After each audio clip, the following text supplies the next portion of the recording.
You may know that Devil May Cry started as an early build for Resident Evil 4, but it's not the only game to come from that. Enter Haunting Ground, a survival horror game released in 2005 by Capcom. Haunting Ground has you play as Fiona, who wakes up trapped inside a mysterious castle. Here, she doesn't fight back. Instead, she has to evade enemies, hide, and carefully manage her mental state. The game uses a panic mechanic where fear builds up and can cause her to lose control and become harder to handle under pressure. Now, Fiona isn't going through all of this alone. She's joined by her German Shepherd companion Huey, who can help her attack enemies, distract enemies, and solve various puzzles. Now, how does this all relate to Resident Evil 4? Resident Evil 4 actually went through several different early prototypes during development.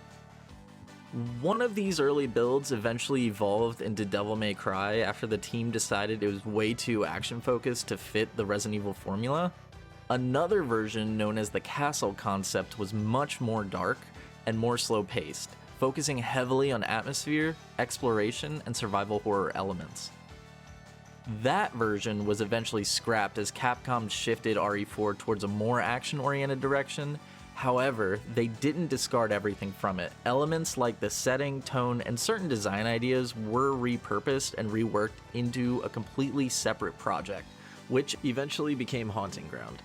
Some of these elements did make their way into Resident Evil 4, such as the castle, which is a large part of the main game, and the dog, which bears a striking resemblance to Huey.